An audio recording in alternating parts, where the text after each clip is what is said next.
Leo tarehe 30 mwezi Januari mwaka 2026 nimeitikia wito wa Tume ya Rais ya uchunguzi wa matukio ya uvunjifu wa amani uliotokea tarehe 29 Oktoba mwaka 2025 mara baada tu ya uchaguzi na siku chache zilizofuata.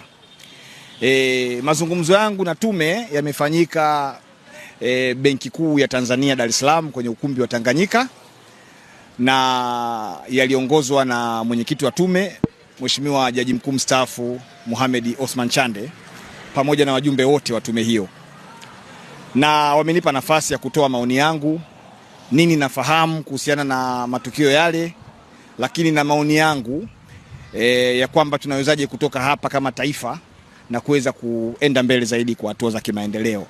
Kwanza kabisa nimewaambia kwamba tatizo ambalo lilitokea sio maandamano, ni tatizo ambalo lililosababishwa na watu waliotaka kupindua serikali.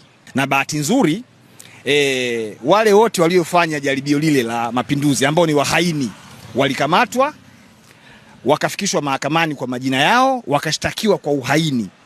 Uhaini ndio kosa kubwa kuliko makosa yote kwa sheria za Tanzania za jinai, na adhabu yake ni kifo. Kwa sababu ukweli ni kwamba wote waliotaka kupindua serikali walikamatwa na wakashtakiwa mahakamani na wanafahamika kwa sura na majina yao na walisamehewa. Kwa hiyo tatizo ambalo tunatakiwa tuliseme sasa hivi na DPP ni serikali. DPP ni sehemu ya serikali kama hujui.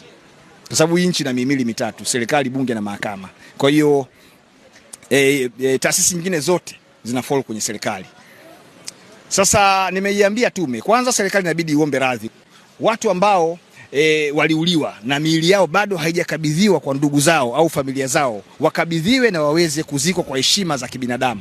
4, serikali ilipe fidia familia zote zile ambazo wapendwa wao wameuliwa bila hatia.